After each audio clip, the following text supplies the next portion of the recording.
I said we got to get going. For anybody who's watching on YouTube right now, I told E he hopped on. E is on vacation right now in Florida. I told E he popped up looking like an aspiring hip hop artist that just dropped his first mixtape out on the streets, and he's doing his interviews in his hotel room. Tell me he don't look like that. Or the musician. Maybe not even like the artist, yeah. Oh, no doubt. Musician. Like Wale taken to like the next level. Yeah. Like Wale, but he can sing. Mm-hmm. That would be E. Mm-hmm. Yeah, I was telling the team that I originally had a New Day shirt on that I bought probably like 12 years ago or something. I don't know. And it was all faded. And I remember listening to, I think, Jim Cornette's podcast a couple of years ago. And he's like, oh, these Mark podcasters looking like crap on their shows.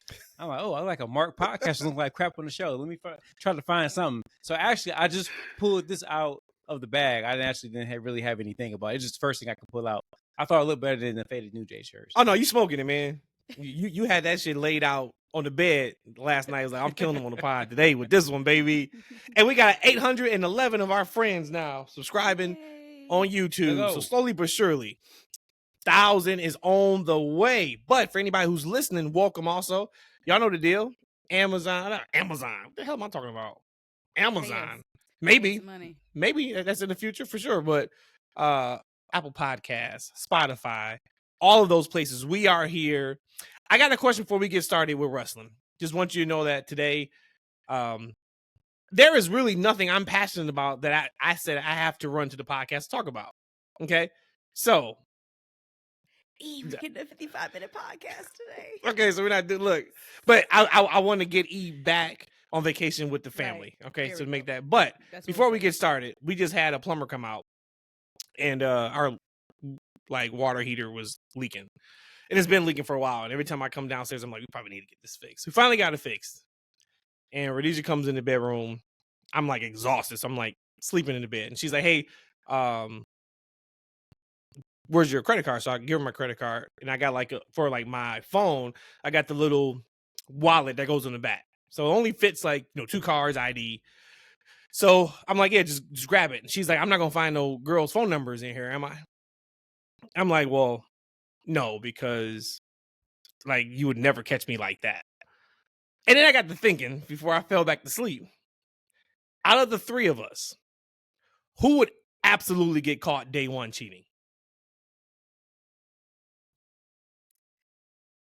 I would say probably me, because I'll probably tell on myself.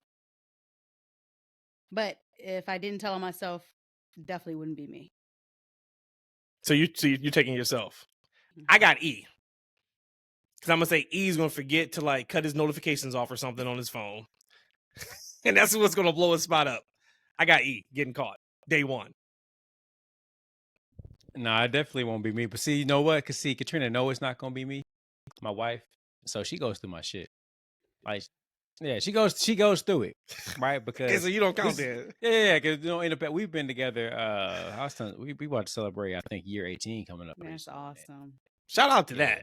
Hold on a second, man. Go ahead and talk while I pull up this damn soundboard. But before we were married, we were dating, and I said that until my W2 said married, I was single. That's fair. You know what I'm saying? So. Yeah, she used to try to find some stuff. She would dig, and she would eventually, but she had to go looking for a extremely long time. See, I had trust that I would leave my devices unoccupied, right for long periods of time in front of her, and she had the time, and she would go and try to find what she needed to find, and occasionally she would, but she had to go dig. And then originally, after a while, I got smart. I'm like, you know what? Give me my phone. Let me lock my devices. She no longer has any of the pins to any of my devices. I have all the pins to her electronics. She has none of mine. I don't trust her. But yeah, me and Rhodesia share. We got all of our pins and stuff. Yeah, but on my cell phone device, he just can't, because with work, it's a crazy password, and I'm forbidden to share that. Forbidden. Every time I try to get in her, every time she looks away from her phone, she got to put in an 822 character password. It's so dang long. But she'll do it to play her phone, to play her games. She'll still lock it in. It's like, okay, it ain't no game worth that 832. So that's why I get really upset when she starts taking her notes. While she's it takes you longer to get into your phone to write the note than it does for you to write the note. Just pay attention to the TV, man. You good? real quick, and then we can start the show because I said it's only gonna be 55 minutes. Am I the only one that gets, for people who have iPhones, and all of us here does, do you get mad that your Face ID doesn't work when you first wake up in the morning? Do you get pissed like, do I really look that messed up? No, because mine works. Mine work all the time. Yeah. Yeah. My shit locks See, on me I'm like every consistently 3 times. ugly, from AM to PM. So my phone know me. Stupid. And so it's all good. That's funny. Yeah, I don't have that issue. Every time. And then I'm like, okay. And I know somebody just called off, right? So then I'm like, okay, I'm trying to read it. I'm like, I see the name and I'm like, okay, this person really calling off, or maybe they're going to be late. And then I try to adjust my face, and I just have to say, forget it, and type in that 18-digit password. There's no And so sometimes now like I'm you. mad. There's no sometimes you make like an ugly face. You don't know that you make an ugly face. Mhm. Like Siri know me. She knows me. Since you know all your ugly faces, huh? Yeah. Oh, that's the ugly motherfucker. Boop, boop. Open. Well, you look great right now, Rhodesia. Yeah. You look Oh, thank you. fantastic. I am sure Absolutely. Siri Thank you. recognizes you right now. Let's see. So It does. E, real quick, man. So you guys are on vacation. Is there like is it a special occasion? You just wanted to get away? Like, what's the 411? So every summer, my brother-in-law's kids come to Georgia, and it's 4 of them, and our kids are super close family, and we decided every year we're gonna go on like a little trip. And so last year we didn't have them with us, so we went down to Florida. So it was like, no, this year we're running back. So we rent out a nice little Airbnb. We have like 15 people in this place. Oh, that's so awesome. Yeah, it's really nice. They actually went down to the pool, had like a little pool day. Had a great time, awesome videos. I slept the whole time. Good. Hey, 'cause listen, anybody who actually travels, like, so my family, they're like clean freaks, right? So what they decided to do last night, 'cause we drove in. We drove from Georgia to Florida. Nice little 7.5 hour drive for us. But when we got here, they wanted to wash the entire like linen and everything, all the bedrooms. So it was like, I don't know, like 7-8 bedrooms in this place. Something like they washed all the clothes, right? So by the time I'm ready to get into bed, this is like midnight. Like nothing is dry in my room. I don't That's have the a worst. towel, face cloth, nothing, right? Because they gave all the kids and stuff first, right? So we got like a cool little theater room type thing. So I fell asleep on theater rooms. Somebody put the AC to like 68 degrees. So I'm in there freezing, no covers, Ooh. like, leaned out in this little theater seat. Like just horrible. Just horrible experience. Catch Yeah, pneumonia so that I way. slept all day. They were at the pool.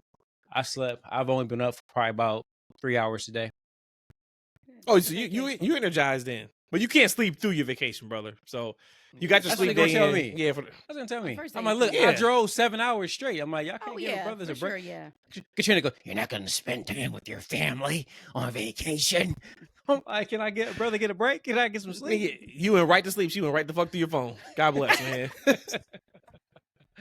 Episode 209 of the TFW podcast. That's freaking wrestling. Y'all know us. 3 the hard way. I'm your favorite talker out here in these wrestling streets, Matt, joined by the affirmation vacation guy, Eshaun, R&B singer extraordinaire. Also, the kind of bad, kind of boozy Rhodesia over there. Rhodesia's in the house. Like I said, guys, there was nothing for me that I was like super passionate about. There's a lot we can talk about. What's on y'all hearts? What do y'all got to get off y'all chest this week in wrestling? Well, there's a couple of things that we could talk about that I already had lined up for this show. The first one is, I think Brandon was on our show last week and he brought up He was. Hey, shout out to the man that just couldn't stop. Hey, Brandon, you hear Spirit with his brother? Damn, man. My guy, he got to get a new microphone. He got to get a new headset. I got a few messages last week about the loudness that Brandon was. Nobody really talked about if he was good or bad. So I guess that means that he was good, but then maybe they just couldn't hear him. But shout out to Brandon, man. He was going through it. Well, I'm sorry. So what were you saying now? Brought up the fact that, he's never felt satisfied that there was a story between what happened with with Roman and Paul Heyman. And so we got that this Raw. We had Roman come out to the ring, Paul Heyman going through his whole thing, and before he could continue, Roman comes out and this dude, I know we say this all the time and I'm just jumping all over the place, but this dude, kind of like Rhea, what we saw on Raw as well, his aura, I'm just going to keep saying it, is just out of this world. Like, I don't know what the hell happened between him being the bad guy, finally losing, to him coming back now, which he's still kind of a heel because he takes extra long vacations, but people just absolutely love this guy. The place is blown off the roof. Again, it reminds me of like my Rocky days. But I want to even go and say it's even bigger than that, and the roar is bigger than that. But we get Roman, and then now they go back and forth. He explains, "Hey, you talking for me? Like, I'm actually talking about my bloodline here. I'm going home to take care of my bloodline." This is the first time I actually heard a man on wrestling talk about going home to take care and raising his kids, which I thought was cool. And then, Paul, you're not part of the bloodline, but I befriended you. I made you part of the family. Yeah, Do you? we not going, but we are not going to allow Roman to gaslight the hell out of us and Paul Heyman. We're not going to do that. Yeah, but I enjoyed the babyface promo also too. He put Jay over, and that's incredible that Jay Big came to time. Roman's rescue and the pop that he got. Like, they're not on equal footing, but you know what I mean. As much as anybody probably could be to Roman right now, but yeah, Roman, dude, you know you my guy, one of my goats, maybe the goat when it's all said and done, outside of Austin. But you cannot come out here and say what you said and we supposed to act like that is accurate. But No, Heyman was there for you. Let's not he do was. that. No, he was. Yeah. He said, and then who? He said, "Yeah, you maybe helped me win the championship. Well, who was there to make me keep the championship? It wasn't you." I'm like, homeboy, wait. Every single time you actually had it up for a title defense, it had something to do with Paul Heyman. But he put over Solo. He did. He put over did. Sammy. He put over the did. Usos. That's the Yeah. first time that he's ever admitted or said that his family was helping him in some form or fashion. So, of course, a super convoluted way to finally get to what we've wanted. But this is what I thought we were going to get a while ago in terms of him and Jay finally getting together, him kind of putting Jay over. Cameras went off. He was yeeting too with the fans. So, but no, I mean, Roman is that guy. Hey, Roman said that was AI. I said that wasn't him. Yeah, right. Yeah. Okay. that was him. My note that I had here though was, what's better than one master manipulator? 2. And you know what I mean by that. Paulie tried to recruit Roman to the No, new why you Empire. throw the ones up? Why you throw the one up? Like, Heyman, you forgot what the hell you did at WrestleMania, dude. You can't. This ain't revisionist history. So, E, what did you think when he sat up here and tried to recruit? He's like, I got Braun over here, Braun over here. We need some leadership. What was the first thing that went through your mind when Paul was straight up like, hey, Roman, you can join the faction, the Empire? First of all, I thought, did they come out and say the faction's name is the Empire? No. Yeah, they're still rolling with nameless, that. right? Yeah, I'm still rolling with And that. I just find that to be very strange. First of all, like there's no name for these guys yet. However, I enjoyed the overall segment. I didn't think Roman was going to join, of course, but that's like Paul. Hey, let's go ahead and squash this. You know what I'm saying? Let's just, like the classic heel, heel trying to get the babyface to come back over. He knew what it was. But I do like that they were building up Brian as like the problem, like right in that segment. Right? Like everybody had to kind of calm Brian down. Even Bronson, like, all right, Brian, come on, man. We know what it is, right? So then they had to kind of build to him grab the microphone and him kind of saying what he needed to say though. So I like the overall segment for what it was. I think there's a lot of pieces of business that was pretty good. Roman coming out there acknowledging his family, Paul acknowledging and being the heel manager that he is, kind of building up, Brian a little bit, slowly. And then Jay coming for the save. I thought it was an excellent segment. Matt, how did you feel about Braun getting the mic again? So I'll just say this. Oh, hey, right? I was a little worried for my guy. His heart rate, he was good this time. He was sitting about a resting 72 beats per minute on that promo. I was a little worried for my guy going toe to toe with Roman, but no, he did good. Yeah, absolutely a paint by numbers segment.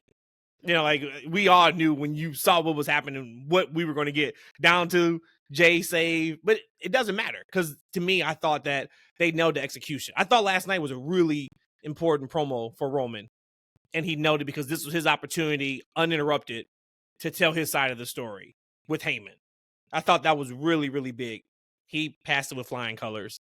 I thought him putting over Braun in such a subtle way, but it was so massive, and Don't quote me, but it was something to the line of when you're running this place in a few years, something, something, something. Yep. Or when you're the man here in a few years. Mm-hmm. I was like, yo.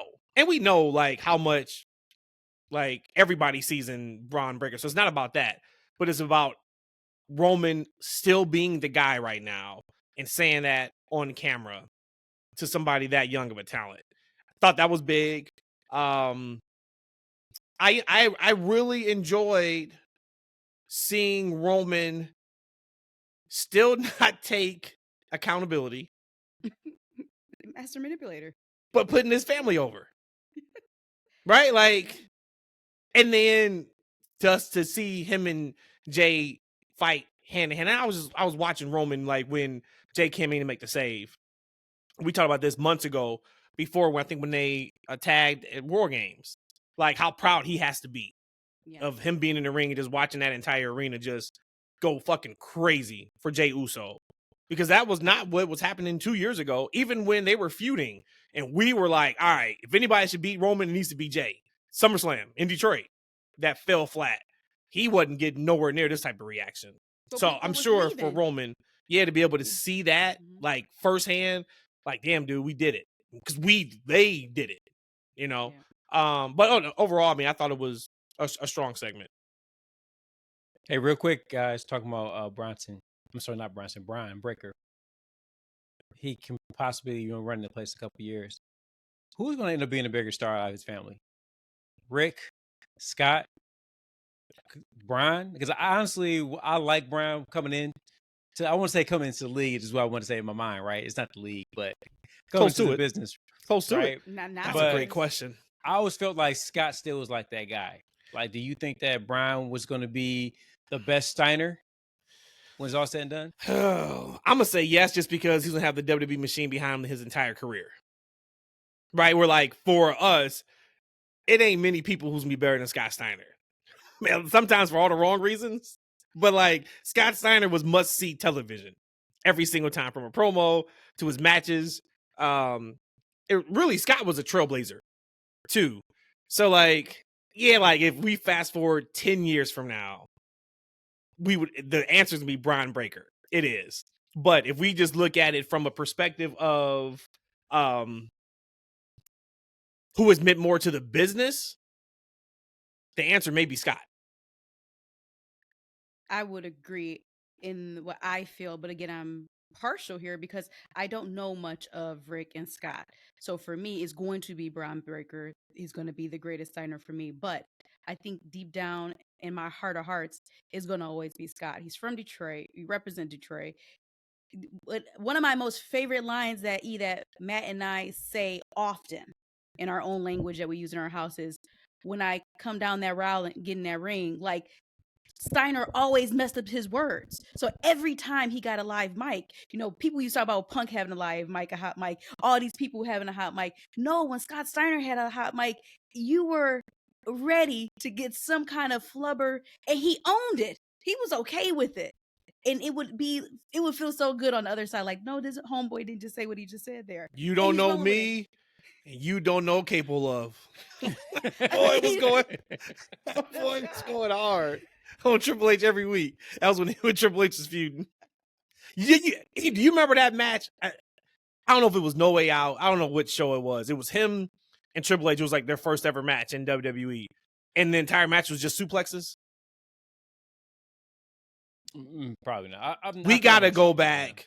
That would be a fun watch along. I know right around episode 200 when people were, and shout out to everybody once again has been down with us since day one, or you just found us this last week. Appreciate y'all. Love y'all. There was a few people that were just like, hey, I would love to listen to you guys or watch you guys, do like match breakdowns, watch alongs. We can do that when a Patreon comes eventually, or whatever the case may be. That'd be a match I would love to go back to, because I remember the match being so bad in real time to where they started getting boos. The like legit, the entire match was just suplexes. It was the same suplex over and over again from Scott to Triple H. It was a really bad match. I don't remember that. That sounds familiar, but okay. Is it bad because how bad it was, or was it bad because how bad we got in Saudi between, what was it, Taker Triple H and Shawn Michaels. Was it Shawn Michaels? I forgot. No, that's going to go down as the most laughable, worst match in history of wrestling. Okay, got it. You won't be able to top that. Got it. Sounds good. If the three of us put on a match, it is the main event of WrestleMania 42 or WrestleMania 43, not a lick of training, right? Say we don't even go in and take a bump. We don't run a rope. Our match would be better than what we saw in Saudi with Triple H. See that, man. I don't know about Shawn that. Michaels. All right, man. Okay.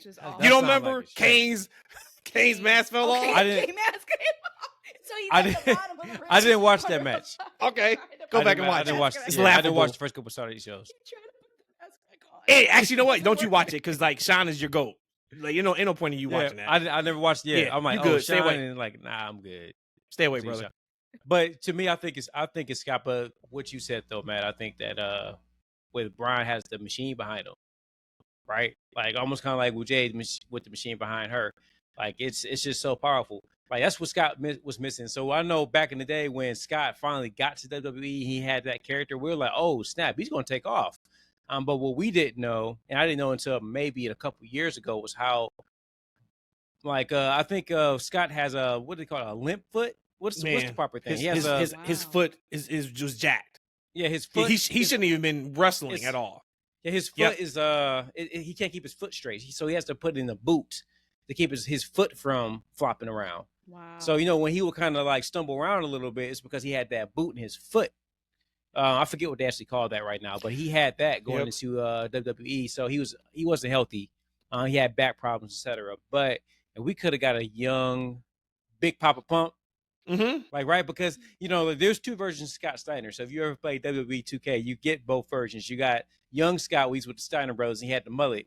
And then you got the Big Papa Pump when he had the white hair and everything, right? Now, once he got the white hair, physically, he wasn't the same competitor as he was when he had the mullet. If we could have got the athletic mullet Scott with the Big Papa Pump character in the WWE with the machine, man, he'd be one of the greatest characters of all time. I mean, I loved the warrior mask, the metal beaded mask, whatever you call it. I know it in bike chain mail. Oh my god! Yeah. That he had an aura. We got to find a new word instead of aura, but he had the aura. Then it's just when he started talking, and you're like, oh shit, like just don't talk. It was something real about it though, right? It was something real about it. Yep. Yeah. Yep. He didn't give a damn, man. Yep. He just stumbled over his words, talking about the freaks. And the freaks. Actually. Oh shit! He might have inspired this show, brother. Hey, we gotta get you on. We gotta get him on the fire. Oh, we need. It just hit me in real time. Board, right? It just hit me. Yeah, it just hit me in real show. time. His entire gimmick is his show. Shit, they gonna get us for gimmick infringement. Son of a bitch, man. Hey, shout out to Scott Steiner. I remember. No, Scott is cool. I think I met Scott a couple times. He's a laid back guy. Scott only wants you to buy his t-shirt and take a picture. That's all Scott wanted. That's it, man. Yep. But yeah, the strong finish to Raw. One thing I did want to shout out is Becky Lynch. I am so high on Becky right now. And she did a Donald Trump impersonation mid-promo. And Rhodesia didn't catch it. And I was watching and I caught it. And I was like, okay, so she's coming out with the red and yellow Hogan stuff because she fucking can't stand Hogan. Like she does the Trump impersonation. So now I run it back for Rhodesia. She still doesn't get it. I'm like, you don't hear the cadence? It is like perfectly Donald Trump. And I went on X today and I forgot somebody posted just a small clip and everybody underneath it was just like, oh my God, like that's the funniest Trump impersonation ever. So she did it on purpose. Shout out to her. Like if she is just going through and just taking like the worst people's gimmicks and making it hers because she's a heel now. I love it. Absolutely love it. I mean, I just like her since she's come back. I've really liked her. Even when she came back taking Bayley's spot for Mania. So at that point, you kind of already knew where this was going. But I've loved her since she's came back. I hadn't really been a true Becky girl to begin with, and slowly and surely, I'm embracing her more and more because I see how valuable she is as a heel. Because again, we talk about this on the show plenty of times that there's not a lot of real heels right now. And she is really one of those, and she plays into it, and she plays into it very well. But I didn't realize it, and you played it back. The cadence was there, but I still didn't recognize it or hear it. But regardless, I thought it was really awesome. Yeah, I was watching the show with the kids, and they really enjoyed the segment. They don't like Becky, but they don't know Laura either. But they were super into Bailey, and so they kept asking me like, Uncle E, like, why does Bailey keep getting booed? And I was like, that's a good question. I'm hoping that the fans aren't turned against her. But then I realized in that tag match that Raquel was from Texas.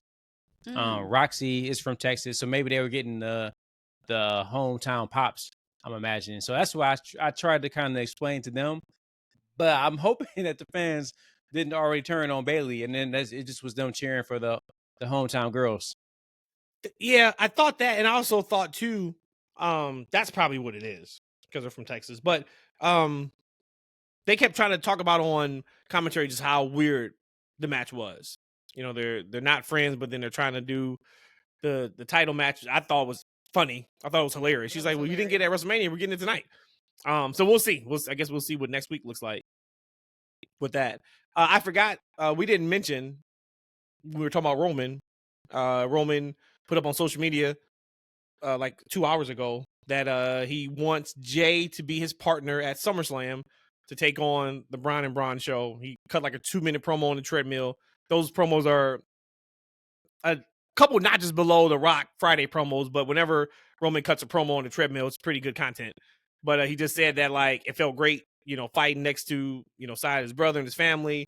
If Jay would tag with him, take him. They want to take on the Braun and Braun, but it was a nice little 2-minute piece. He basically just said, "Look, ain't nobody in title matches. I make my name, at the major shows. You just can't make them on Mondays and Fridays. Like, let's do it." So I'm sure, of course, Jay's gonna accept. I am sure. But one thing that, and I just sent Brandon sent us a text. I'm gonna ask you guys. He sent us a text earlier. He said he was not a fan of Naomi's character work with the promo with Stephanie Fekir on Raw. I thought it was tremendous. What'd you guys think about her promo? Do you remember it? Oh yeah. I actually thought that it was absolutely fitting of Naomi. This is her gimmick. She's like off the rails, hyper, not even goofy, but just off the rails maniac almost. So to me, there was nothing. There's something I want to ask about another character in their character that they're showing that I don't like. But in this case here, this is her character. She's meant to be kind of obnoxious when it's time to be obnoxious. She's meant to be maniac. She meant to be off the rails.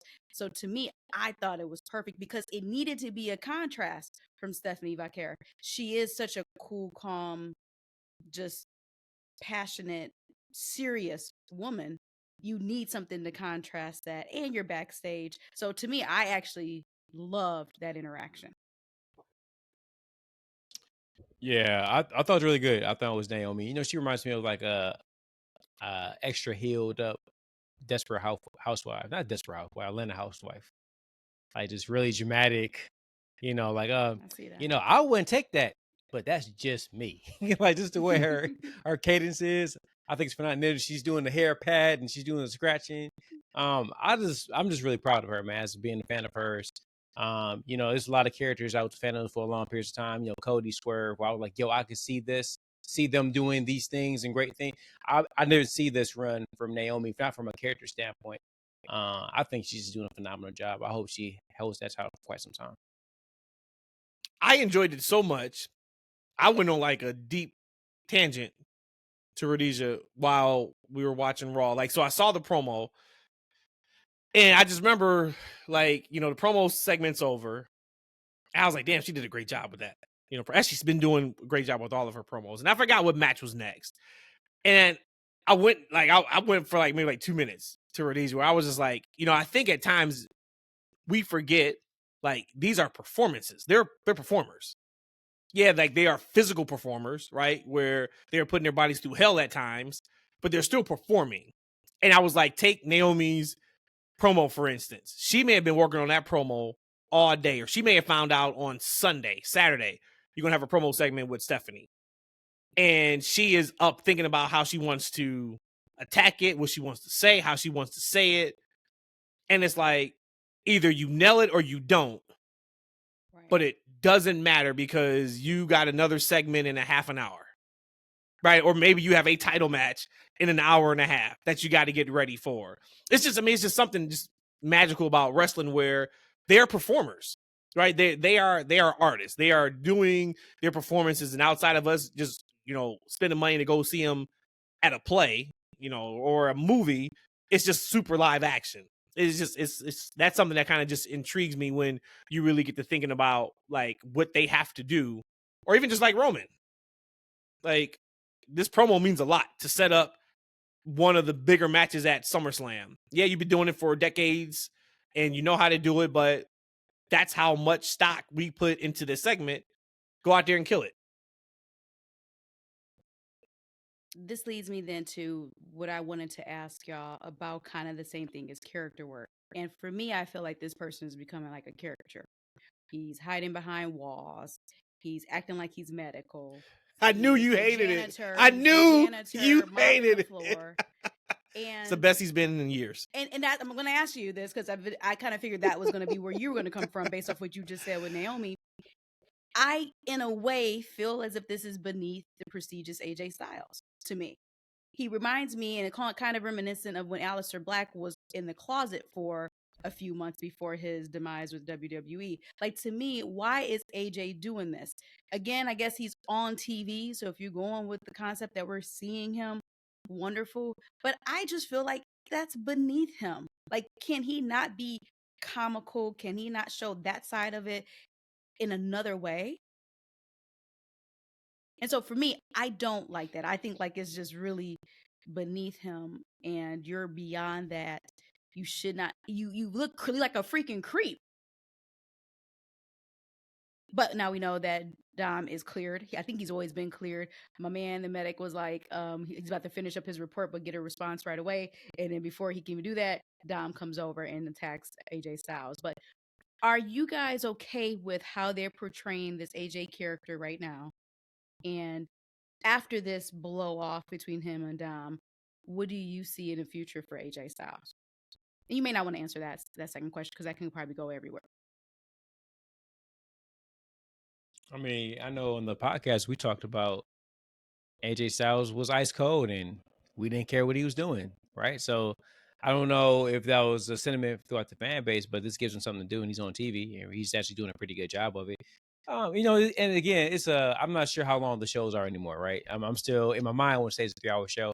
I have no idea if that. Yeah, I don't know what it is, but you think about it, it's a show. They have 3 hours to fill. And, you know, and the nice thing about Raw, I think you do a much better job. I'm not sure why we don't see more story threads throughout the show on SmackDown. It's just like thing to thing to thing. But on Raw, they love having the story threads, and it's something that you can continue to watch, and you can watch it build throughout the show. So from a, you know, TV show perspective, I think is good, right? It keeps AJ on screen, it makes him entertaining, it makes you kind of care about what he's potentially going to do. Because again, no, we're super serious wrestling fans and we like the super serious stuff, but you know, a lot of the audience, they like this type of stuff. That helps them get invested into the character. It helps them get into the character, kind of personalizes the character for them. But we'll see. I mean, we have some time. We got a whole another year. I'd love to see AJ go on this spectacular run because did he say this is last year? He said that. Yeah. So, you know, you kind of want to see him go out like Kobe, you know, and have like a excellent, you know, year, because he doesn't like a dude that's ready for retirement. But he said he's mentioned in years that his body's beat up, right? Much like Kenny Omega, they don't look like how they feel, but the man is like 47, 48 or whatever it is. If he's going through a lot to actually get out there and have these matches. But I definitely want to see him be over with the audience more so than I want him to be taking a certain type of, I don't know, serious. I want him to be over with the crowd. I don't want him to feel like we don't care about him or he's like an afterthought. I want him to be prominent role in the show. So, yep. So you rather, regardless if it's a beneath him or not character, we care about him. We're interested in him versus what we were 60 days ago. We were like, AJ Styles, just go retire. Versus now, it's somewhat entertaining. We were isolated. Well, I think, I know we had talked a while ago, and I think E was a little bit higher on AJ more recently. I was just like, there's nothing he can give me right now outside of just good matches. And there's nothing wrong with that. I just wasn't invested in him at all. Where now I am invested real quick, E, you brought up about like the story threads, like why Raw can do it, SmackDown can't. I think it's directly squared to Paul Heyman. We look at whatever show Heyman's on, we get those threads, even when he's not involved. I think he has something to do with the writing and maybe the formatting of the shows that he's on, that they can pick his brain on. But I love this for AJ because you hit it. It's a show, right? You got to have everything on the show. The same way I love and enjoy Toni Storm on AEW because the majority of her stuff pops me from a funny perspective. She can still go in the ring. You got to have the yin and the yang. If you're going to give me the thumbtacks and the blood, or in WWE, if you're going to give me the blood feuds or like the bloodline feuds, the serious stuff, you got to give me the opposite, right? And right now for on Raw, that is what we're getting because Dom is a unserious character. We're not getting a Dominic Mysterio right now in a super duper strong feud heading into SummerSlam. So what's the best way to take advantage of this? Is doing what we're doing. Have him be the funny, swarmy heel that's trying to get out of finally wrestling because he ain't wrestled in weeks and weeks and weeks. So now what can we do with AJ? If every week AJ just showed up, piss and vinegar, when you getting cleared, we'd be like, all right, like, what are we doing here? But with him doing this shows another side to him. And I think that everybody's probably interested because we know he's going to beat him at SummerSlam. Well, we don't know that, but I'm going to assume AJ is going to beat Dominic next weekend at SummerSlam for the IC title. I think it's great. I knew I was an island on my own on that one. But I mean, it's my true feelings. I'm like, look at him mopping, being a janitor. And there's nothing against janitors. Evidently so. Make some really good money. Seems like you guys a real big issue with janitors. No. I'll rephrase and call him medic then. He's up here thinking he's medical, up here trying to give him CPR resuscitation. He's trying to fuck Dom up big time. Loud Man responded via text. Loud Man. Who's that? Loud Man. Brandon. He said that because I asked him, I said, what didn't you like about the Naomi promo? And actually everything he didn't like is what we did like. He said everything after she mispronounced Stephanie's name. Even that felt like a black trope. Lip popping, the scratching, the wig, the weave, neck roll. Since you want to be smart shit, just didn't feel like her. I don't know her from the reality show or outside of wrestling. If that's her, cool. At first glance, she doesn't seem like the ghetto black girl. That did hit me for a second. To be completely honest to God, truthful. It did hit me for a second of the part of, all right, are we doing the ghetto thing too much? But I'm going to say no, because it's much more than just that. Right? If that's just a part that is included in this character, cool. Like now, if all of a sudden that's all she was, yeah, I would have a problem with it. But she's so much more than that in terms of the presentation to me. Hey, can I say something though? Like us being, African American, like we know characters like that. We know women like that. Like, right? We've seen so in our families, we know somebody like that. So it's very easy to actually mimic that, right? So now we want to say it's a stereotype of things, but let's just be honest with you. Let's just say what it is on the show. We make ourselves characters, like, right? We do. We don't like this. Like, she's not. We portray that stereotype, full display in public settings all the time. Like, right? We got family members who act like that 24/7. So she's not portraying something that's negative that's affecting the black community. We do that shit to ourselves. Like, right? In our music, like, this is who we portray ourselves as for good or bad. So she's doing it because, and it's true to her, because this, I don't think she acts like this, right? But she probably got a cousin that acts just like this. Look, I do this thing all day long. I act like a country black man. Like, right? I'm not just making, like, I know people who are country black men that say things and, what you do around here now, boy? What you do now? What you say now? Where you going now, boy? Like, I do this all day long, right? It's not, like, I know people like this, so it's easy for me to portray that. So she's doing the same thing. She's bringing to the stage, and it's obnoxious for a reason. Like, right? Right. Because those people and those women can be obnoxious when they act like this, and they don't know or understand it, but it is what it is. They are super obnoxious, and she's doing that, and she's doing a great job. I can appreciate the comment. And of course, we always talk about we're a platform, whoever you are. If you have the attention of one person or 10 million people, just kind of portray us in our best light. So I can appreciate the comments there. But what I feel is maybe more of an issue there is it didn't feel maybe authentic Naomi to Brandon. Not so much so maybe the other things like the wig popping, because we do that. Like when I have a sewing in my head and it's itching, I'm gonna tap my head. That is just what we do. Hey, Katrina she has braids right now. I want to tell you, tap. like every 10 She a minutes. tapper. You tap. She a tapper. Or you would grab a pen and you in there and you scratching it. I mean, that's what we do. Maybe the issue more so is it came off authentic or not.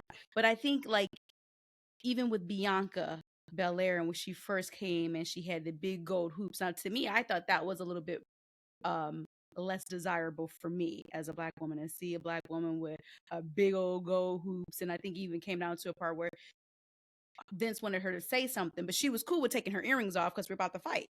But it was something that Vince wanted her to say, and she's like, either she didn't say it or she came up with something else. So I do feel like it could be a kind of a thin line between being quote unquote ghetto. But as far as that interaction, I thought it was perfect. Because like he said, there's a lot of women, black, not black, but usually black, that will act like that. Will do a neck roll. I do a neck roll. I mean, look at Lash Legend. She does it too. Right? She does it, but it Lash. comes across, it feels like authentically her. Exactly. If that is her like that in real life or it's not. The reason why I'm super fine with is because we know this is not Naomi. That's why we're so proud and happy for her, because it's like, we know this ain't you. And you're able to still show this and be entertaining and come across well. And she's that's a champion why too. I think maybe if she wasn't a champion and this is all we saw all the time. So let's say going forward, this is that Naomi that we see all the time, not just like a maniac, crazy lunatic, but like a ghetto, quote unquote, woman. And she didn't have a championship, then I probably would have a huge issue with that. But no, she's a North Star for the women. And you know she's trying to be over top. You know she's trying to be over top. She's trying to be. Yeah. Like that laugh, you could tell that she's trying to be over top. So yes. Yep. I like it. You're on your own, wild man, Mark Merrill. So you something that Loud that man, Mark Merrill and Loud Man. You just said something, Rhodesia, that got me thinking about before we leave the women. Stephanie Vecure and Io Sky. This is one of those matches where I could complain, which I'm not going to complain about this anymore, like ever again, about like matches just happening just to happen. Yeah. Where they could have, put some heat behind it and it could be at a future PLE. It may still, but they're just tremendous. Like Io is so damn comfortable now on screen. Months ago, I had talked about it and we had talked about it, and I said like she's found her groove. But now it is like a whole nother level. She is out there like she knows she's the best. And she is out there like she knows she can't make mistakes. And she's out there like she knows whatever she does is going to work. From her promos, of her just smiling, being herself, to the work in the ring, you can just see that confidence is exuding, which it should be. She is right now at a level that not many people get to. Her and Rhea showed that at Evolution. But that match was pretty awesome. And I think they said on commentary, there were a couple spots in the match that just didn't go as smoothly as you would think with them two being at such a high level. But then they made a comment on commentary that the first match they had, actually, I think it was the WrestleMania, the night after WrestleMania. That was the first time they had wrestled each other. And I was like, oh, okay, well, that explains what I'm seeing. It wasn't botches. It was none of that. It was just, there were a couple of spots where I was like, okay, I would think maybe that would be a little bit cleaner there. And it wasn't even anything that a lot of people probably noticed. But when they said that, I said, well, that makes sense, because this is then probably their second time being in the ring together. Now, there's some people who, they talk about magic, right? They say that was the first time we ever touched. I think, was Mercedes and Bianca like that? That sounds very familiar. I think for WrestleMania, the main event. That sounds very, very familiar. Sometimes that does happen, but back in the day, of course, you would take that match up and down the road on house shows for 3 months before we saw it on television. But I just wanted to shout them out. I thought it was great. One thing I would say, and I'm happy that they ended it the way they did. And I guess it's to the point that you just said as far as putting on matches, if we putting on matches. I did think like when EO and they were and Stephanie was in the locker room and they were going back and forth. And I thought that was a strong promo too, because again, let's talk honestly, them speaking English as not their primary language, sometimes it's hard to kind of keep up with that exchange. But I thought they did a phenomenal job there. I did think to myself, like, we're about to get this, like where Stephanie is, her trajectory, where she's going at right now. And again, EO coming off being a champion and her still up there. Like, why are we getting that on just Raw? Like, we need to, like you said, have a build behind that. So I was happy and satisfied then at that point how the match ended. So, and to me, it was a good match. I didn't see whatever you're talking about. And for me, especially with women, and maybe it's just what my eyes is trained to see more so than maybe with men. A lot of it is Charlotte fights like this too, or wrestles like this. Sometimes it feels like a fight in the sense of like after the move is over, it's not sloppy. That's not the word I'm trying to use here, but it's more of a like the flow isn't super choreographed. So it almost looks like they're fighting hard or they're wrestling hard. So I kind of like that sometimes with the women matches, because we have forever been just a diva. Talk about this before, makeup, big boobs, and blah blah blah. And now the wrestling woman has now changed their body. Some of them still look like that, but they've come in all different shapes and sizes. To me, I kind of like being able to see something that's not just super dainty choreographed. I like to kind of see maybe what you're talking about as not botches, but some tighten that up a little bit. And if it's your second time wrestling a person in front of a large crowd, it takes time to get to know that person's rhythm. You know, I like to sometimes watch shows with non-wrestling fans or fans that are as hardcore about it as we are. Again, watching with the kids, and they didn't like the match for the most part. They're like, oh, They did not. They did not like the match. Hmm. They didn't like a lot of the chains and things of that nature. They were more into like the Rusev and Sheamus match, like just the hard hitting and them punching and kicking. Like that was more wrestling. That was their thing for them. Yeah. So you know, like again, they're kids, so they're looking at it from more of a simplistic viewpoint, like right. But I'm just always curious to see how other people view wrestling and the type of things that we like, right? Whereas all the chain and things of that nature, we come on and say it's great. Whereas, you know, the kids are watching, they're like, man, what is this? Like, and these are a majority of young ladies that are watching it. And they're like, yo, like, where's the punching? Where's the kicking? Where's the action? And it may not even be like, it may not even be an age. It could just be a demo of who's watching. Sure. Right? Like, yeah, like, so your example was about the kids, but that we could have said the same thing if Rhodesia's mom was over watching. And it would be like, hey, she was more into the Sheamus and Rusev because it was hard hitting opposed to the women. But that's why it goes back to the AJ Styles things. It's a show. You got to have something on there for everybody, because we watch enough to where we're going to sit through what we don't like. Either we're going to sit through it or we're going to fast forward through it. Right? Where somebody else, that may be what catches them. And that Sheamus, that's another one, Sheamus and Rusev. That's what it was when I was thinking about the whole thing. This is a performance, because these are two guys that we know they are very close in real life. They asked for, or maybe the fans don't know, they're very close in real life. They asked for this feud to be done, and I wouldn't be surprised to see them like as a tag team after this is all said and done. But we know what comes with this. We know when you're friends, you go a little bit harder in the ring. But they've had now 2 matches where they've been given time, 2+ segment matches to just go out there and work. And when it comes to that, it's, I got to show my friend what I've been working on, or I got to, doing a couple more reps in the gym so I can do this one move. Like, we're in here now, like not really popping each other, but I want to impress them, or I want to impress her because I have that much respect for her, and we asked for this, so it's got to be great. And there's, once again, there's beauty in that too. I was just about to say beauty in that. I don't want to leave the women, but I will have to say, because I came on the show either last week or the week before, and I dog crapped Rusev and Sheamus. I still felt that way wholeheartedly in that moment.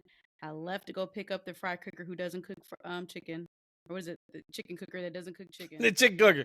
How you a chicken cooker don't cook chicken? Hey, he hyped now though. He's working 4 days this week, and he's working like 5 days next week. And he's all about it. Still not. He's like, my check gonna be double. I was like, all right, man. Still not I cooking like to chicken, see but that. Still ain't cooking chicken. my sentiment was the same as far as that I'm standing 10 toes down with that. However, I did watch that match on Raw, this past Raw, in its entirety. And I absolutely like the people that was there with you, E. I enjoyed the match. I enjoyed both segments. I enjoyed the hard hitting. And I went into it expecting not to watch it. I was actually, I think, doing some work.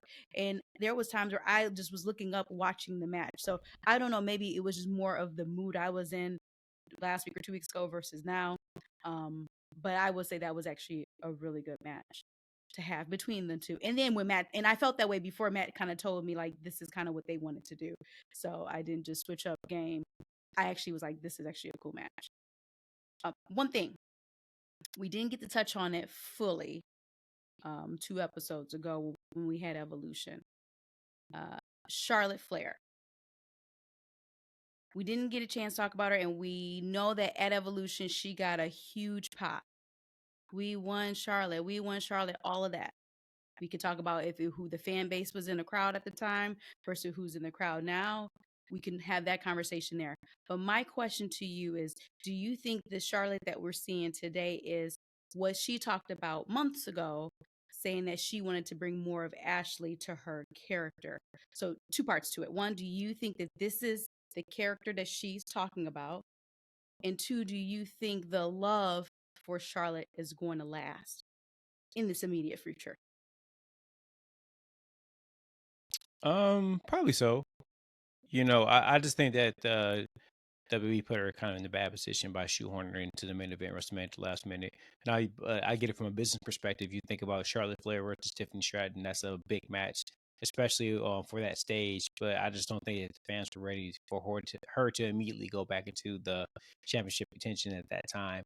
But I think this is perfectly fitting for her. She can kind of go, not say go into the background, but she can kind of stay out of the main event and do some character stuff. So people can kind of so people can kind of warm up to her again, and they can kind of go back into that, And I don't know how much my nieces and non-hardcore fans know about the interviews she's been doing about her struggles and how things have been affecting her. I don't think they watch or listen for that. I think it's just a natural thing that occurs when you have seen somebody have respect for them and they're good at what they do. That you start kind of rallying behind her because she's not acting like the bad girl. And she's doing thing with Alexa when she's doing a hug, so she's showing a softer side of herself. So I think it's just natural character progression for me. Right, that's what it was. That's what it is. Thank God for Alexa Bliss. And a great story. They were able to turn Charlotte around in 3 weeks. And it's due to the Alexa Bliss factor of it. And she's doing her part. But this is the first time we've seen Charlotte care about somebody other than herself on screen. And Alexa is massively over and beloved. And you're putting them together. That is why she's getting the reactions that she's getting. It's nothing more than that. So goes back to oh yeah. In this immediate time, okay. Yeah, yep. Because there's no reason not to now. We haven't even gotten to we haven't even hit the apex yet of their relationship. Like we just saw at Evolution where she saved her from the spear, whatever move it was, or she pulled her out of the way. Right? But so that's endearing you to the fan base. Yeah, it's not over. Mm-hmm. So they are on the right track with her. That's all I have on Raw and SmackDown. Well, I got a couple things. I don't know how much more things you guys have for the show, but I definitely want to hear you guys' opinion on your AEW trip that you guys had last week. But I just want to talk about TNA real quick. They had their big show just a couple Did you watch? Days ago. I did not. I was out and about doing things, kind of preparing to go here to drive here to Florida. Okay. But I saw a lot of highlights, and so a couple of things here. We're getting some fan backlash on Trick Williams, retaining the championship, and I predicted it. I told y'all this on the show. We talked about JC Jane and her winning at her pay-per-view. I predicted that. I'm like, yo, no, JC's gonna win. Then we talked about that means that she's gonna be facing was it Bound for Glory? But Bound for Glory was coming up in October. Okay, This was Slammiversary. Yeah. No, it's going to be winners take all between her and Masha. I'm like, man, maybe JC does that too. So she ended up winning. She is now 2-time champ. So there's some backlash online that Trick Williams had retained in the way he retained, very sneaky fashion. I think I guess he didn't wrestle like 90% of the match. He stayed on the outside with medical, but faking a knee injury. Came in and he just rolled the dude up after a finisher got hit on him. Right. And I guess fans didn't like that. And then again, JC wins the championship. I guess fans are feeling like there's too much NXT talent going over TNA. But the owner of the company came out and said, I'm glad fans talk about it. So what do you think, Matt, Rhodesia? Do you think what do you think about JC, continuing to be NXT champion? We've talked about that. Now also being TNA champion. And then I know you guys aren't hot on Trick Williams, but Trick Williams is still the face of tricking NA. What say you guys? So the JC Jane of it all is fine. You can keep the belt on how long you want. That's not, I think, the backlash. I think the backlash really was, this was the perfect spot to crown Mike Santana. Singles run, from what I hear, he's doing fantastic work. You're in New York, if I'm not mistaken. So there are a ton of Puerto Ricans. They said it was Puerto Rican flags all over the place. This was the spot to crown him as TNA heavyweight champion. And they missed the boat on it. I think that's where a lot of the backlash is coming from. I didn't watch any of the show. I was busy, so I don't think I was even at home. And it's not that I'm not hot or high on Trick. I think Trick has a tremendous look. He has it. He's got aura. He passes every test outside of when it's time to go bell to bell. If Trick Williams, you made a comment, a couple weeks ago about Britt. He called her what? 2.5 star worker? 2.5, right? 2.5. Yep. If Trick Williams, if Trick was at this point extremely decent, if he was extremely solid to good, Trick would be on the main roster making some noise right now. He would be. That's not to say that this partnership and him being champion is not working. The reason why they had 7,000 or 8,000, I can't remember the number. And shout out to TNA. I think it was their largest attended show. I don't know if it's ever or in a long time for TNA. Something like that. The reason why you got that many people in is because of your WWE NXT partnership. It is. So you can't have it both ways. That's why I say I'm good with JC Jane. If you want to have that run till you get to your WrestleMania, which is Bound for Glory, and then she drops it, cool. And you can say the same thing about Trick. Okay, you want to have this go to your WrestleMania, which is October, cool. It's just a matter of this was Santana's time right now. I don't watch enough to be invested either way. I know I saw majority negative feedback, though, all across the timeline because of that. But yeah, I mean, for me, man, like, I think Trick he cut a promo on Raw last night, during the commercial break. So the out of country people saw it, out of the US. And I heard he killed that too. I'm high on him, man. Like, I just wish he was a little bit better in the ring. That's all. JC Jane, I don't care. There's nothing wrong. I mean, it's NXT. I think they pluck the women that they feel. I think they pluck the people that they think is ready for main roster, and that they have maybe a storyline or a character spot for them.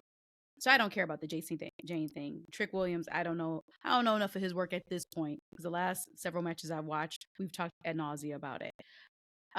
Based off of what you said, originally, I can appreciate and I'm playing devil's advocate here, someone who is a true TNA fan.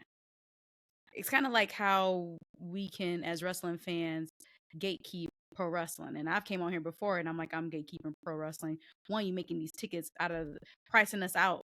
But if you're a straight hardcore TNA fan, you're right. Because what it sounds like then is 2 NXT people are now your new champions. Am I hearing that correct? Or retained. Okay. Well, JC's a new champ, yeah. So Trick retained. New. So to me, I can see if you are a TNA person, like what they call not a genuine, but I'm losing the word. Die hard, day one. No, what's the word? Purist. If you're a TNA purist, that's who you are, and you have these NXT that's developmental machine people coming over. I can see why you would be irritated. Then on top of that, you had Santana. It was right. It was right. You are in your hometown amongst your people. How beautiful can this story be? I can see why they have a problem with it. But at the end of the day, it has us talking. It has us who don't even really watch TNA. Well, speaking for me, I don't watch TNA talking about it. And if that's going to get them what they need to get the eyes, the ears, to get them to Bound for Glory in October, then I think they're actually winning in that case. Yeah, I totally agree. I think that so TNA, right? The original TNA at some point was getting close to 2 million views. Now this is back in the day when people watched cable, right? You didn't have all the streaming outlets, things of that nature. But I would say like the peak of TNA was probably about 15 years ago or so. They were a distant number 2. I think that this partnership is going to allow them to continue to build and rebrand that show to where it should be as maybe a firm, closer to number 3. Like right, like AEW is submitted as number 2 in this country. I think like the number 3 is up for grabs. I mean, I think it's TNA by default, not because it's a de facto 3. I think it's just by default. But you know, when we talk about TNA, I really have like it just really amazes me that you guys keep talking about Trick and his ring work, right? We come on the show, we talk about like what we think a star is. We always rate wrestling ability like last, but we make that the thing what's holding him back from the main roster. I really doubt it's the ring work. I feel like there's enough professionals on that main roster that can disguise and hide whatever problems he has in the ring, and he will continue to learn and get better working with people who have been in the business, you know, for 5 and 10 and 15 years. You know, like an AJ Styles, like if he's wrestled AJ Styles a couple times, like in the feud, I mean, he's going to get better. He's going to learn some things. If he can just keep up, or they can kind of hide him, he'll be just fine. Like, cause like that Raw promo he had that you saw, Matt, that's why he will be on the show sooner or later. Not because he's growing from a 2-star to a 2.5 star, but because he can cut those promos in front of a live audience and have those people rocking. Some people didn't know who he was, but they sure was cheering. They was reacting to what he was saying. Like that reaction, that charisma, that aura that we keep talking about, that's fitting from him. He has that. You cannot train that. You cannot teach that. He has it. But what he can is get better in the ring. And I think people like Triple H, if Triple H can't book a main event feud for nothing, he understands like ability and charisma and things of that nature. Yeah, he knows that, right? So when he's ready to bring Trick up and he has something for him, he gonna be up there, and it ain't gonna be because of his ring work, because he wrestles a half a star better. He's gonna. So let me just ask fine, you, y'all. E, do you think why do you think he's not on the main roster now? And so these are your two options, because they had it planned for him to be TNA champion to really help out TNA, or because they saw a hole in his game and then they decided not to call him up yet. Because remember, he was part of the Royal Rumble promo packages. He was part of the Raw promo packages before they went to Netflix. Meaning, of course, they have him pegged to be on the main roster, and he's not. So if you had to say, with you thinking, and you could be right. I mean, you are right in regards to there's some people on the main roster right now that are not the best workers. I'm only looking at because I think so highly of him is why I talk about that, because I think he can be one of the next guys. Right? We had this conversation over a year ago. He's more so than Carmelo, right? Yeah. Because of his height and what he has on the microphone and things that right? And look at where Carmelo is on the roster. Who knows? They ain't using him. Like, right? Yeah. I mean, Carmelo's obviously he has what Trick is missing. Like, right? So in the best case where like Trick and like look at where Carmelo is right now. If you ask to answer your question, I feel like when you watch the show right now, where would you slot him and with who at this moment?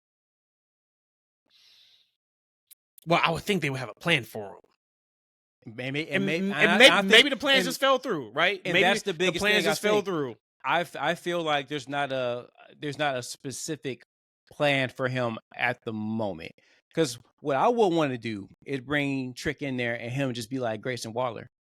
Like, because if you think about Grayson Waller, like, do you think he's that much a better wrestler than Trick? You might say yes.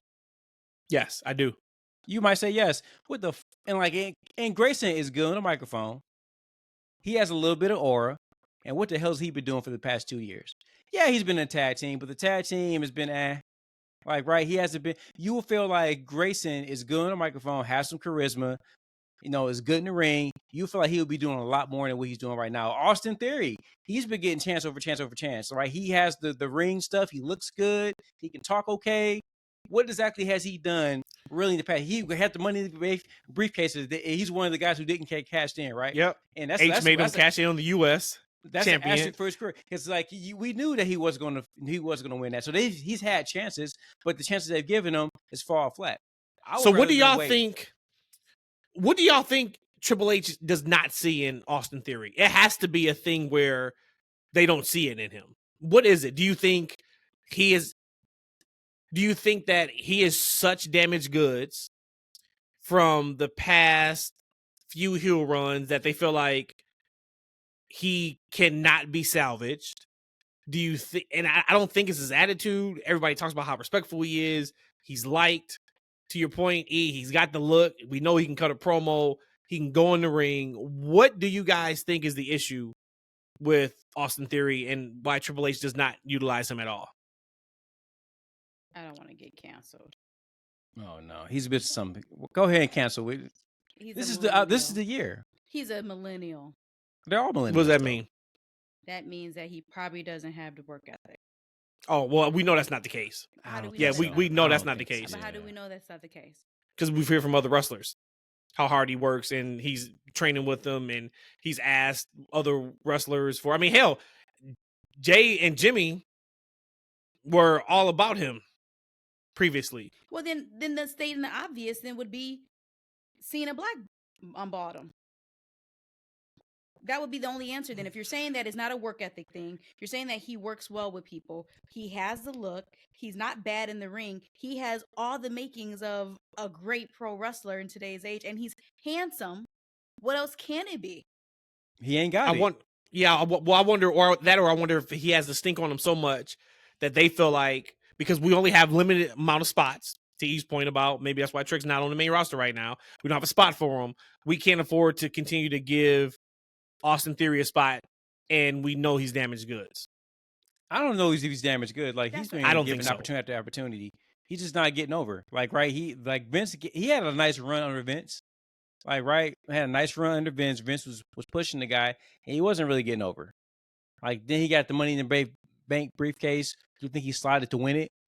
And it doesn't look like he was, at that time, in a position to beat Roman Reigns, right? Especially when Roman Reigns is, like, on his level. There is no way Austin Theory is going to cash in on this man and win a championship. It just didn't. Your daddy's not here anymore. That was a massacre. Daddy's not here anymore. Like, once the man was gone, I forgot about that. Right? Buddy. He's. I'll be honest with you. He's missing what Trick has right now. Which is what? It. Okay. So my only thing then would be, and I know you have to say, okay, so then what's the follow up?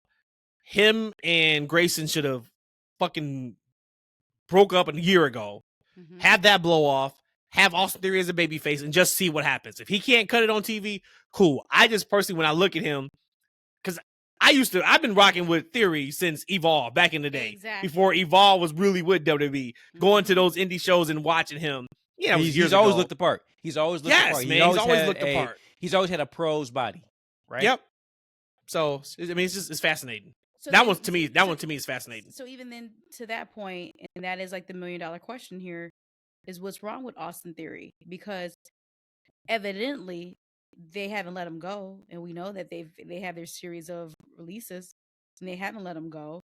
So what can it be? I told you, he doesn't have it.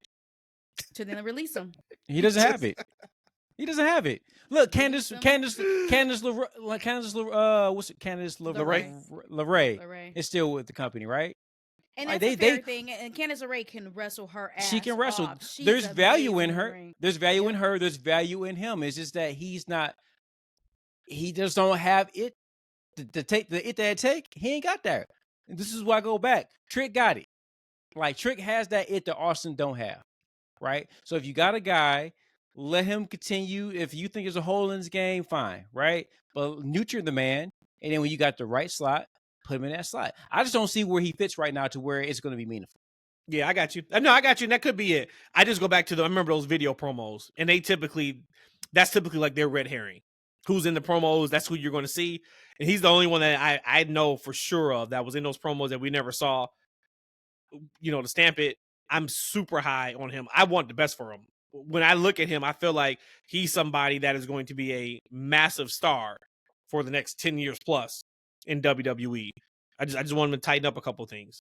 Because at the end of the day, I get what you're saying about the wrestling, but we can't think of a wrestler in hell, AEW or WWE, that is at the top of the card that we look at and say there is a significant miss in their wrestling game bell to bell. Bill Goldberg, we just got a whole. Oh hell, they don't count, man. He don't count him. Yeah, we do. No, Yeah, we do. We counted him only from after. No, hold on. We only counted him from when he had a sit-down interview up until y'all gotta stop this on this show. This is like on this show. This is like when Wole was trying to holler at me online and going to tell me that Dom Mysterio was a bigger star than Logan Paul. I'm like, y'all gotta stop this sometime. Bad. Hold on a second. Man, whoa. I want to go back to what he said. He know what he said. What he said? Wole, you know what he said. Wole, you know what you said. You can holler back at something. You know what you said, man. Look, Max. Yeah, he said Dominic Mysterio was a bigger star than Logan Paul. But so in what world? Yeah, can we just in his? And what? Hey, in his world. Are we talking like bigger heel? He said he's a bigger heel. Yeah, he says he's a bigger heel. He's a bigger heel. Hey, man, he may be. Oh, come on now. If we're talking about on the TV show. Yeah. On the television show. Anybody outside of wrestling, just on right? the TV show. No. Wole, give us some more context. We'll bring this back up again next week. There's no context. We mentioned earlier how you're not going to you can't take Dom seriously, and you can't put him in these main event. Like we already, let's go past it. We already know what it is. But hold on, how about this real quick? Here we go. Besides, oh my God, who was it? Elias. Besides Elias, and that made Vince Dick all the way hard. Besides Elias getting moved out of Seattle. Listen, before that. You know what's so funny about Rhodesia?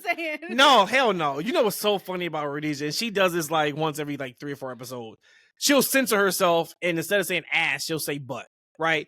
Or like she'll say something like that, and all of a sudden, she'll just be like, Dick. "Oh, that made." And she'll say it in passing, like, all the way hard, and just keep it moving. Like we know why you said that. But listen, stop it.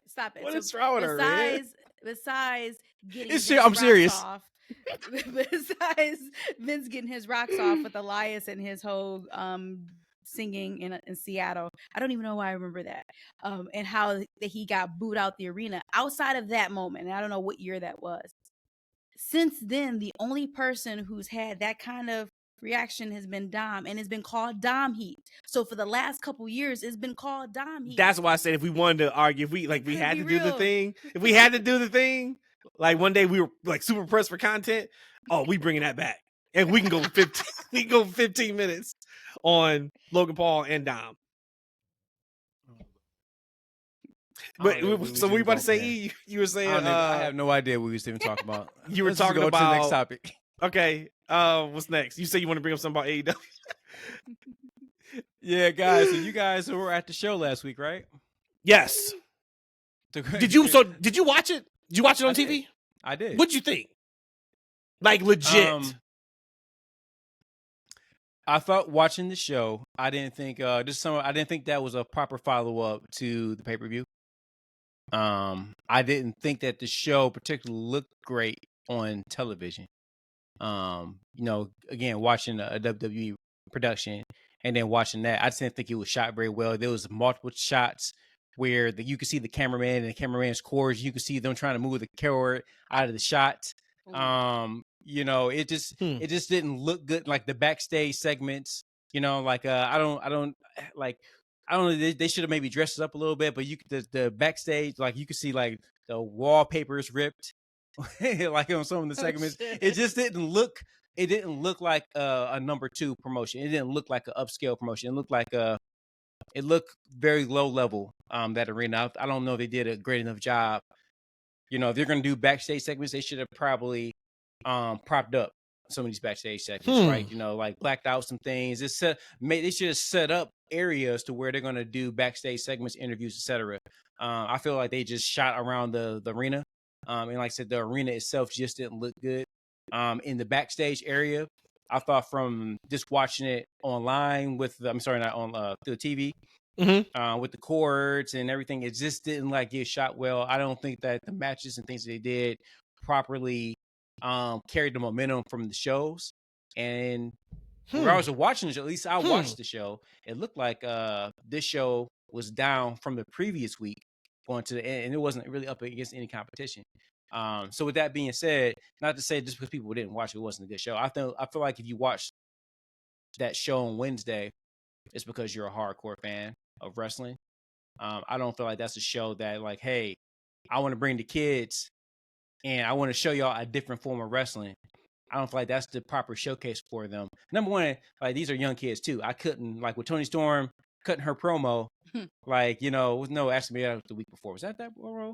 She was like, "Oh yeah, no, that was her promo. No, that was her promo. You know, she was calling herself a tramp and all the like. It was funny to me, right? But I can't have the kids in the room watching that, right? I don't think that was a show to where I can have non-wrestling fans who've never seen an alternative form of wrestling. I couldn't put them in front of that show and them say, "Oh yeah, this is something I want to continue watching." It's not something I will feel comfortable. Like, right? Actually, my brother-in-law is here, and you know, I had all his kids with me. If I had AEW on with those kids in the room, he would have a problem. Like, right? So it's not a family show to where it's not for kids. It's not. But what I will say though, before you cut me off, you made me lose my train of thought, and I've had a long day. So hold on for a second. So what I say, it's not a family show, right? It's never been built as a family show. So I'm thinking about how can you grow its audience? Like, right? You can't bring your family, you can't bring your kids to the show, right? So you can't really get that generational growth in that perspective to where I grew up watching this show. You can't grow up watching that show.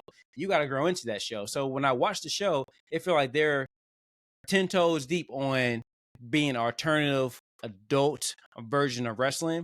And I feel like it's a limited fan base that's going to watch that wrestling. So then my counterpoint is, who cares? And not in a who cares and like that's just the end of the conversation. But that's who they are. That is who they are. They are the alternative. They just came off of their biggest, show in the United States in history. It's working on some level.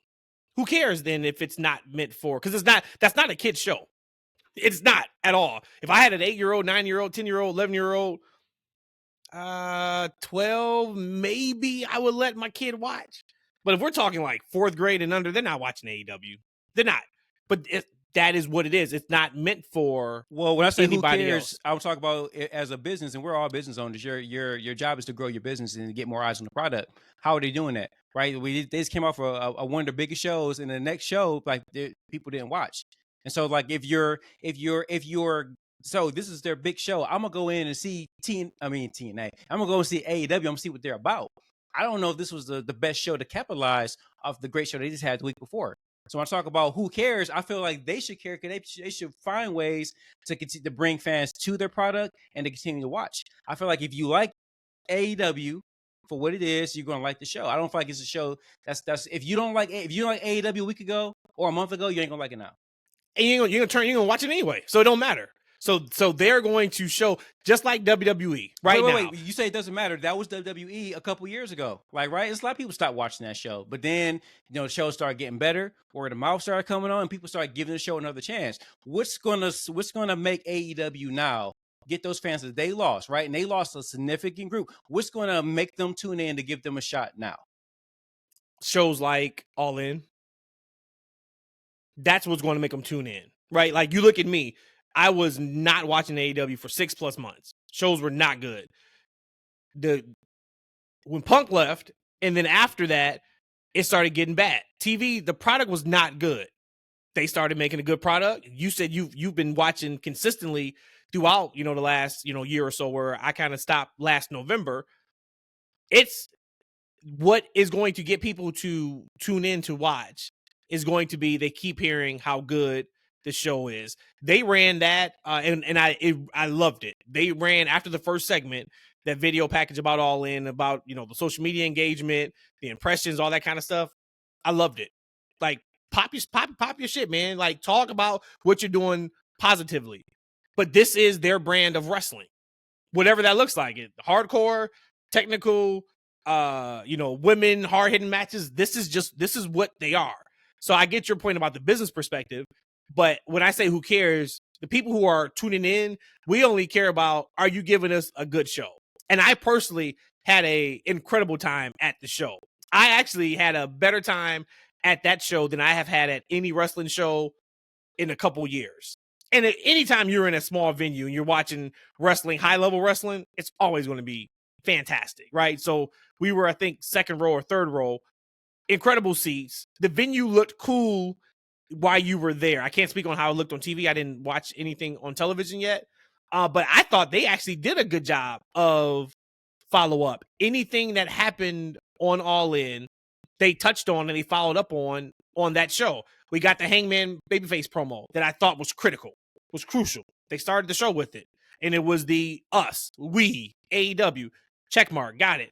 We know what's next for Tony Storm. We had Athena show up. Athena hadn't been on AEW like in ever outside of the match with Mercedes. The Bucks. That was, what's next? The Broke Bucks. I think this is going to be excellent. I think this is going to get them to turn to being baby faces down the road. Swerve. We know what's next for Swerve. Okada. So I think anything that happened on All In where you're like, I want to see what's next. Now, can we argue the matches? Maybe. Like, I get, they were all multi men and women matches. Mm-hmm. But if we're talking about following up on the momentum, their next pay-per-view is Forbidden Door, which I still don't know how they're going to pull this off with NJPW. There's nobody in NJPW I care about watching right now. But that show is, 4 weeks or whatever it is. I don't know what more people expected from the matches, but in terms of from storyline perspective, I had a fantastic time at that show. You've hit all of my notes here. I think you was cheating, and you did get in Face ID and check my notes here. Ain't nobody checking your notes. I promise you. The in-ring action was forgettable. And I just remember now that you brought it up, it was to me a whole lot of multi-person matches, which I'm okay with that because you came off of a hard-ass All In. To me, though, we got 3 major promos for me. You talked about a Hangman, Tony, and if I'm not mistaken, Copeland, too. And to me, I felt like all of them was exactly what we needed to hear as fans. We talk about this, even Brandon was on the show last time and he had said Saturday night's main event was his number 1. Why? Because he was there. So I can't really come on here and say that for everybody, the Dynamite was the best show for the night after All In. But to me, it was. I really did enjoy it. And another way of how I could actually gauge my feelings, I fall asleep any and everywhere. So anybody who knows me, and now you should know, I will sleep sitting right now, right here. During potting, I could go to sleep. That show flew by so damn quick. And that is usually one of my measurements of a show of how much I truly enjoyed it. That show, when I was done, I was like, okay, I probably could have did one more match. And that's just not like me when it comes to like my attention and sitting down watching the show. So for me, I thought it was a fantastic follow-up with the caveat that I was there at the arena. I thought the building was beautiful. I love the more intimate setting anyways. But if someone says there's no excuse, if you saw wires in a camera shot, there's no excuse for that.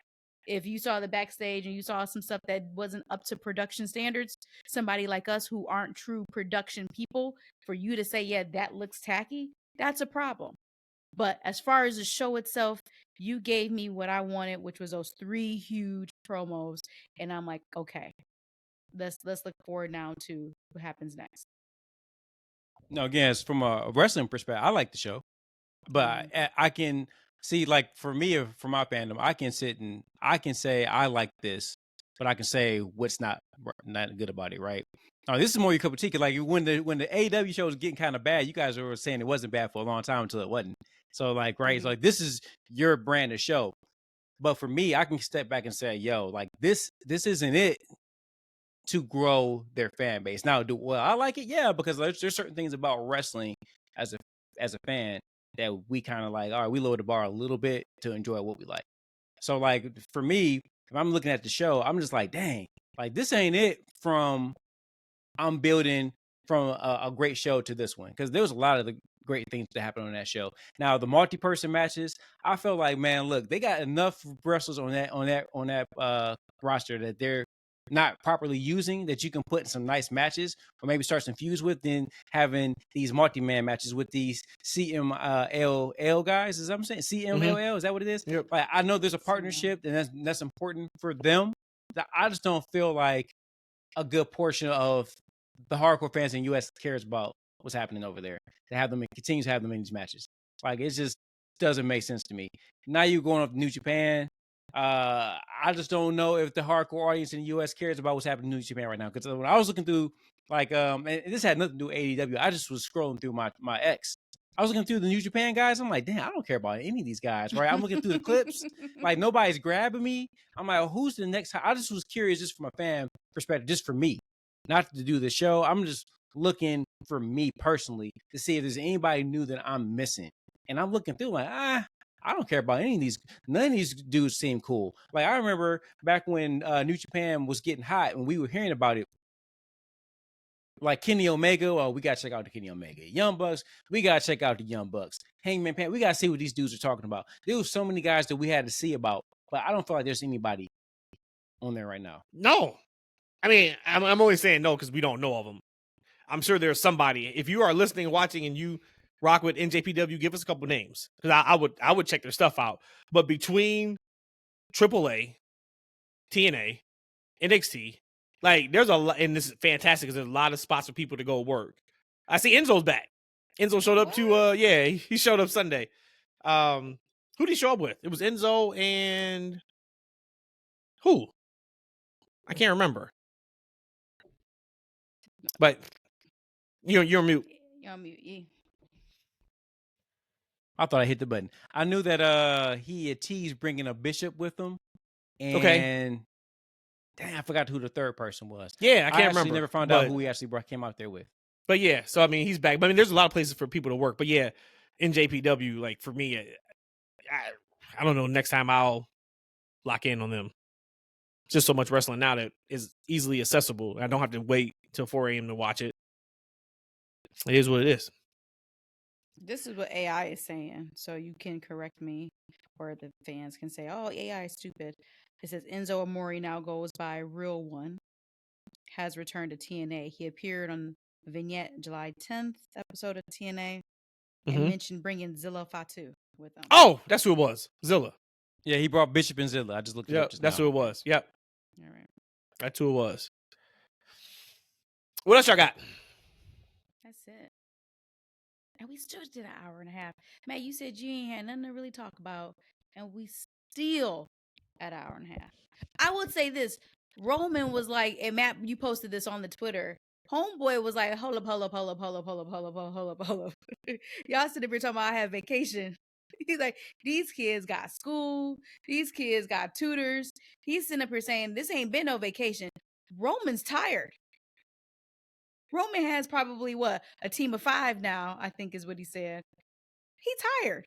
So I think I probably give him a little bit of a pass not showing up all the time. Word on the street is they didn't even want Roman for SummerSlam. He called them and was like, I got to come back. I got to get the hell out the house, he man. Said, up these kids, right? Throw me in a tag match. I don't care what. He's like, put me on the pre-show. They're like, we don't do pre-shows anymore, Roman. I know you don't know that, but we don't do pre-shows anymore. He's like, put me in a tag match with my cousin. He's like, I'll even do the job. He said he got to get out. Get away from these kids. He got to get out the house.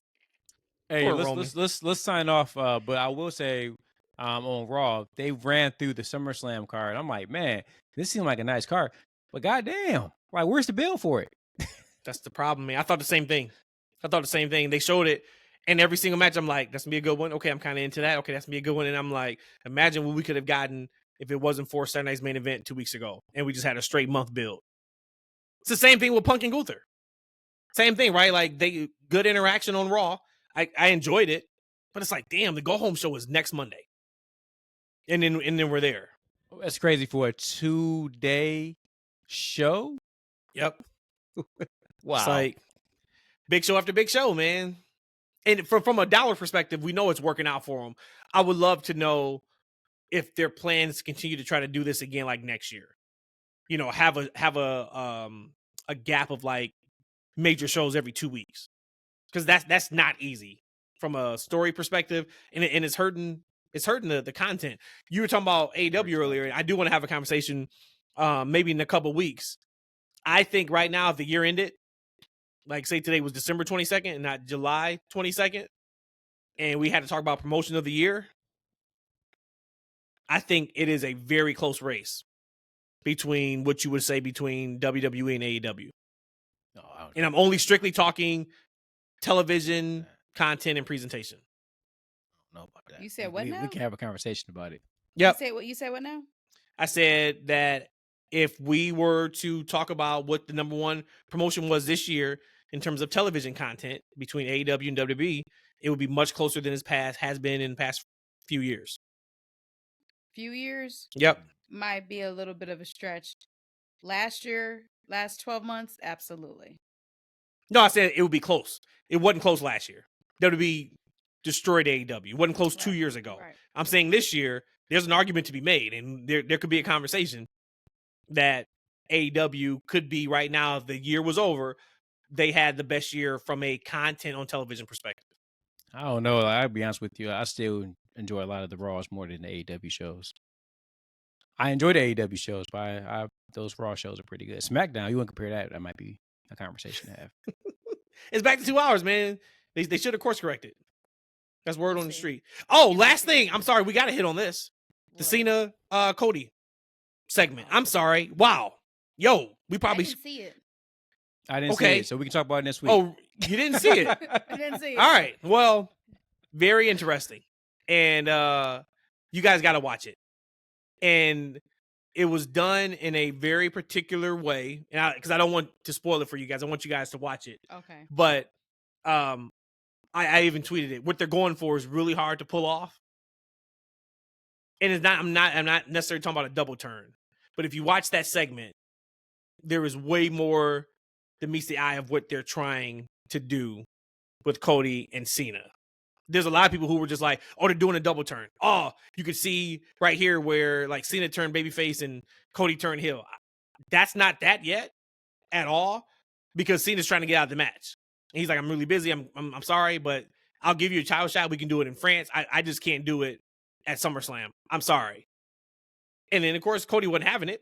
And people were like, oh, man, like, that's Cena being a babyface because, like, he's being real. No, he's not. He's not being real. Like, he cheated to get the championship, and now he don't want to give the challenger a shot. That's but pretty fun, then. There's some stuff to that. So you guys got to watch it, okay. and we'll hit it. We'll hit it next week. Okay. We'll start the show off with that next week, no matter what happens. No. Like, and 2 weeks ago on we ain't- SmackDown, we ain't about let's to do talk that. about it. Remember All we right. talked about the lead story, right? Then the B block. At that point, that's gonna be like the D block. Dick block for you for Vince McMahon. You was Lord. hype on that, Okay. boy. I don't know what that was about. But we You out of know here. that sometimes when you say cuss words, sometimes it's more. I know, but you was passionate just, but sounding. that came out of And then nowhere. sometimes- You talked about Vince McMahon's but dick. was he not hard for the fact that Elias? I don't know. That place? Yes, I you do can't- know. I can't tell you they that. Did a whole, they did a whole. I don't know where we heard it from, but they did. They talk about how excited he was and couldn't like. This calm is down. where if I had the ability to roll the credit, I'd just roll the credits in the side. Oh, we should have credits. We would do it like WWE does it. Just put executive producers and just be all three of our names right at the bottom. And then we just go off. All right, y'all. We out of here. Love y'all. Peace.